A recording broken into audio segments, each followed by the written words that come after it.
Ennis Book Club Festival. Of course, this weekend it celebrates its 20th anniversary, bringing readers and writers together in Ennis for a special, very special programme of events. And as I say, a big year for the festival as well. And one of the highlights is a literary lunch with Dr Marie Cassidy, the former State Pathologist, whose career saw her investigate countless unnatural deaths and hundreds of murders, and who is now a best-selling crime novelist. And she joins us ahead of her sold-out conversation in Ennis to talk about a remarkable career and her journey from forensic science to fiction. Marie, a very good morning to you. Thank you so much for taking the time to be with us.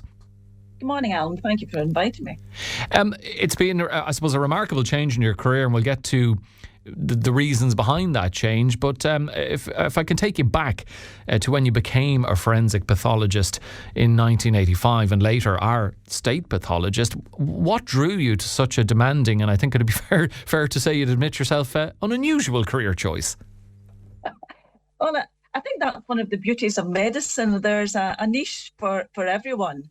A lot of people come into medicine, as I did at 16, embarking on a career in medicine, having no idea at all what I was coming into, and just assuming I was going to heal the world and make everything a better place, and then discovered it was a bit harder than that. And I always found it quite difficult to find somewhere that I fitted in. And eventually I hit on laboratory medicine, and then I discovered forensic pathology, and I just thought, this is where I need to be. I often wonder with people who either go down the forensic pathology path or become undertakers or morticians, whether there's an element of, you obviously know what the nature of the work is going to be, and perhaps maybe you're naturally a steely person anyway, or maybe you're not, and you have to work on that aspect of your character, to become, I guess, emotionally detached. Was that something you had to work at, Marie? Did you get better at it, or were you just not fazed from the word go about the kind of things you were seeing? I was just so fascinated from the word go that it didn't faze me, and I think all my forensic pathology colleagues are the same. You have to be able to cope from day one. It's not something you can learn to get used to. And so I think we are all in the same boat, that we can deal with these situations and then just, get on with the job. And that's, at the end of the day, like everything else, it's just a job.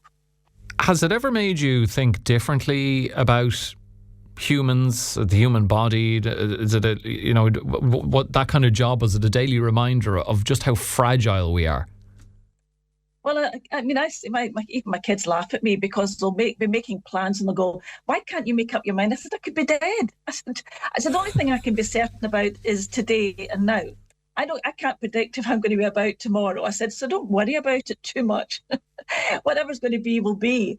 But so I think you do get to realise that, we're all going to die, and you just have to hope for the best, that it's as peaceful and as pleasant as it possibly can be. But also, because I've lived with so much violence, that's in the world of forensic pathology, that's what you're dealing with on a daily basis. You begin to see actually the good side in people. And you could become very jaundiced and think that everybody's horrible and there's all these mad people out there. But actually, you just see so many good people and so many people getting on with their lives and dealing with horrendous deaths in a remarkable manner. Yeah, over the course of your career, Marie, you carried out thousands of post-mortems, worked on hundreds of murder cases. Even being as detached as possible from it, not letting it get to you emotionally. Did that work end up shaping you personally to any great degree? I think it has to. How it did and how that manifests, I'm really not quite sure. But I think, yes, it must do at some point. There are some cases where you just, you have to stop for a moment and gather yourself, and then just go back on in there and just go, right, it's not for me to be here to grieve or to mourn. I'm here I've got a specific purpose in being here.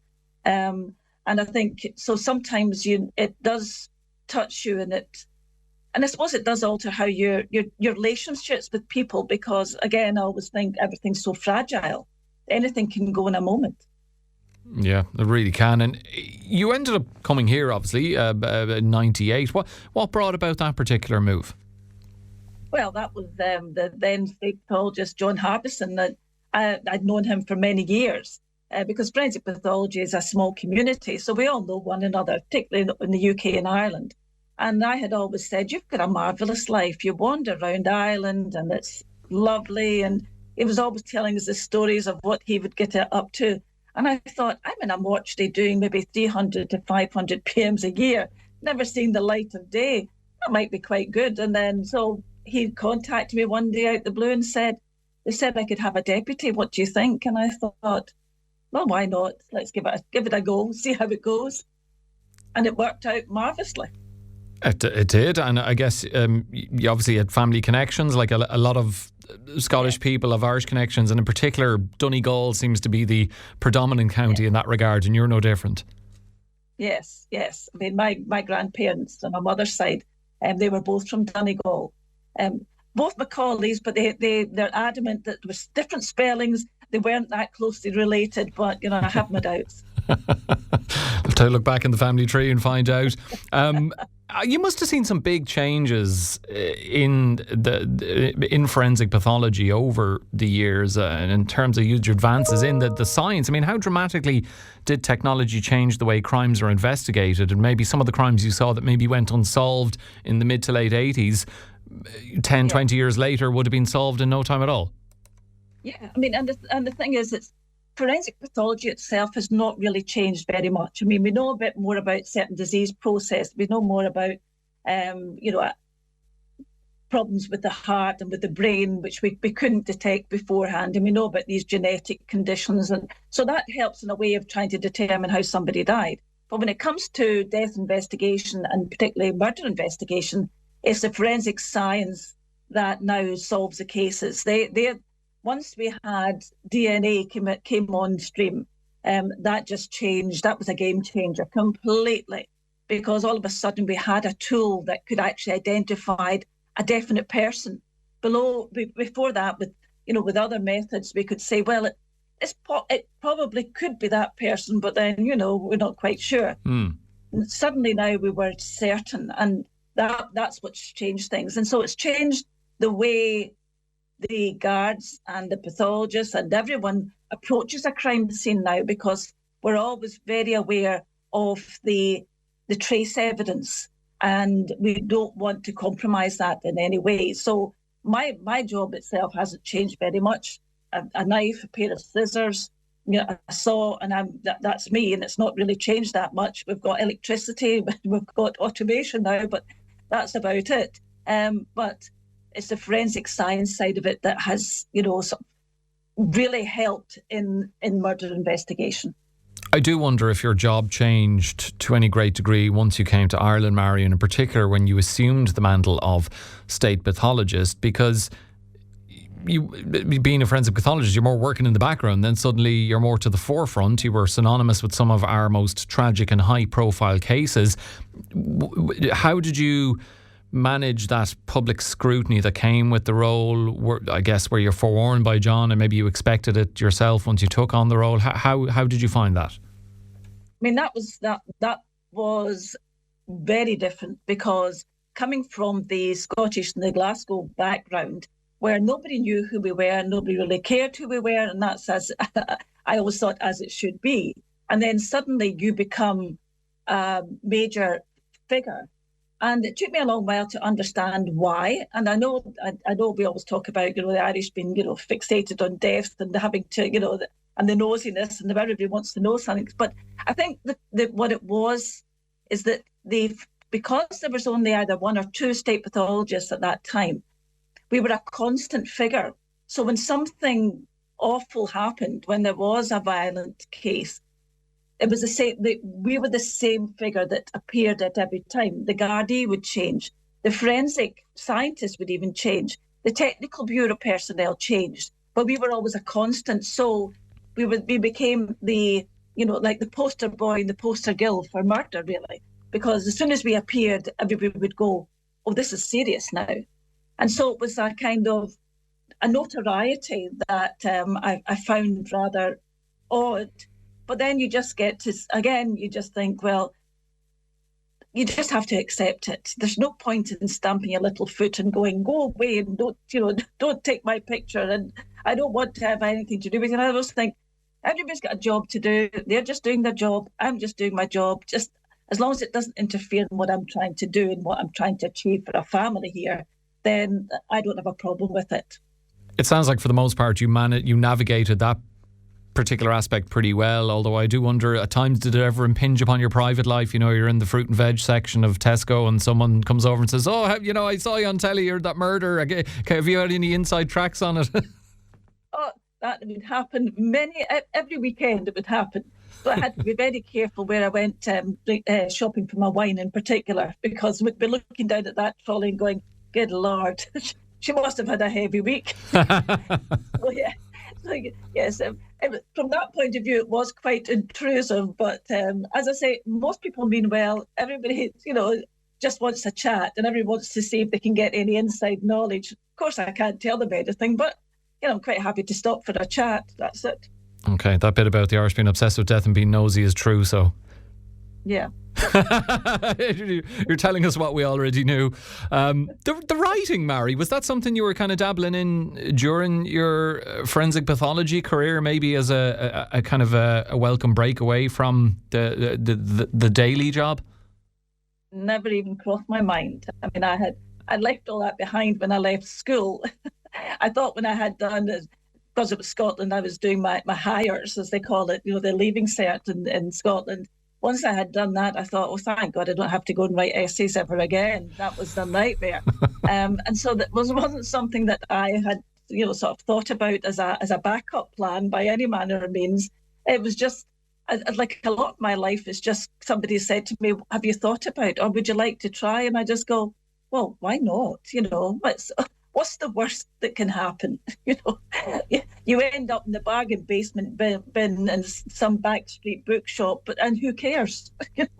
So I thought, well, I'll give it a go and see how it pans out. And again, I've been extremely fortunate that it seems to have worked out quite well at the moment.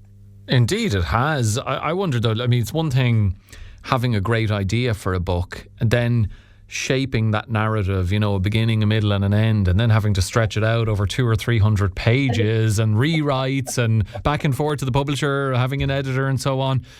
Yeah. Were there times, especially with your debut, Body of Truth, where before it eventually was published, you thought, God, what have I let myself in for here? I really did. And there were times when I thought, I used to say to God bless the people who are working with me in Hache, because I used to say, well, that's it, right? Just write it yourself. Just write it yourself. If you don't like it, just do it. Do what you like with it. I don't care anymore. That's me finished. And then, of course, because of my personality, everything I do, I really put my heart and soul into it, and I want to do well. And I would come back, and I would mope about for a day or two, and then I go, right, let's get back into this again. Let's get there's a formula in here. I'm a scientist at heart. There's a formula in writing. There must be. It's difficult, but there's a formula. And I thought, I'm going to keep going till I find this formula. And I bled everybody that I met dry. Every writer I met, I was trying to get tips and, how do you do it? How do you get to it? And eventually I was beginning to see, I get right. So this is what you do. This is how you hook people in. And I was going, right, now I'm trying to get this right. So it was painful. The first one was painful. Second one was much more fun. Third one, more pain. Well, the birthing process sounds like it had its moments, but at least the baby that came out was a joy, because Body of Truth did very well. It was one of the top 10 highest selling novels in Ireland in 2023. Your latest novel, Deadly Evidence, you're tapping into, they say write about what you know, and you're tapping into the world of forensic investigation. People will wonder though, and I'm sure again it's one of those being stopped in the supermarket and asking, particularly people who read your books, how much of your own experience feeds into your fictional characters and cases, Mary? Well, I've deliberately been trying to make sure that I steer away from cases that I've dealt with in the past. I mean, there's only so many ways you can actually die, but I made sure that that people can't say, oh, that's probably based on that particular death and in Clare or whatever. So I've deliberately tried to make sure that there is no overlap and there's no comparison. But the people, like people everywhere, are a mashup of all the people you've ever met in your life, in your career, the good bits and the bad bits. And if you want to go trawling through that and think, could that have been me? Well, if it's good, accept it. If it's bad, go, no, it's probably never me. It was somebody else that she's talking about. So, yeah. So you have to use your life experiences, don't you? Yeah, well, and look, it's working out very well for you. And this is something you've been doing over the last number of years. I guess maybe you would say, you're still in the very early stages of your literary career. So I don't know what extent to any you have appeared at writers' festivals, book club festivals. You are going to be at the Ennis Book Club Festival. Yeah. It's the 20th anniversary as well, which adds an extra a bit of excitement to it, because there's a great panel of writers and so on that are going to be there. You'll be in conversation with the crime novelist Catherine Kerwin. Have you done this kind of thing before, Mary? Do you enjoy that, getting to interact with other writers and indeed an audience, the people who read your book? It's really so much fun, and it's amazing. I'm amazed how much that, the people want to come out and spend, a rainy Thursday night sitting listening to you droning on. And people will actually put their hands in their pockets and pay money for things.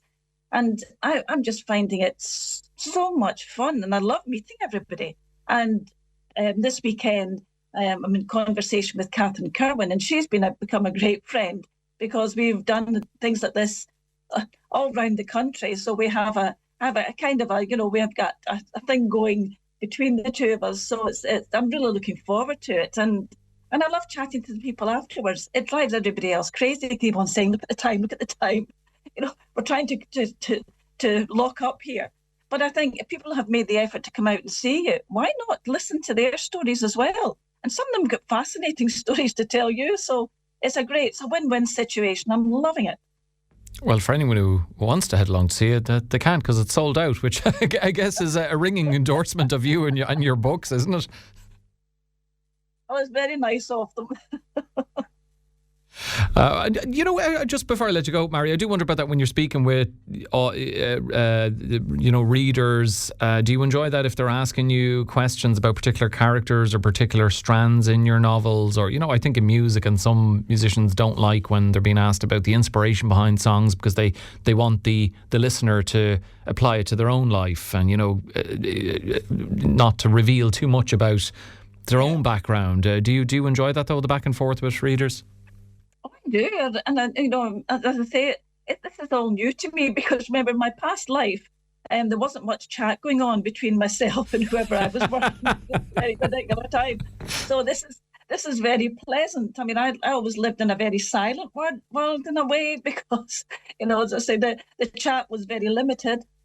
So this is just something very new to me, because I'm one of these people who's been chronically shy my whole life, and so I have I've always just sort of, kept to myself. And now suddenly I'm just being thrown into this, and I'm thinking, this isn't as bad as I thought it would be. And people are just lovely. So, yeah, and I always say to people, ask me whatever you like. I don't really care. I mean, I'm at that stage in my life where, I'm not quite sure what kind of an answer you'll get, but say it, certainly, I'm here, make the most of it. Well, I'm sure you're going to get a great reception for your appearance at the Ennis Book Club Festival. Mary will be in conversation with Catherine Kerwin for that literary lunch. It is sold out, but do hope you enjoy the live audience, as you say, different to the usual company you would have had in the past. Mary, it's been wonderful chatting with you, and thanks so much for joining us on Morning Focus, and hope you enjoy your trip in Clare. Thanks very much. Looking forward to it. Thanks so much.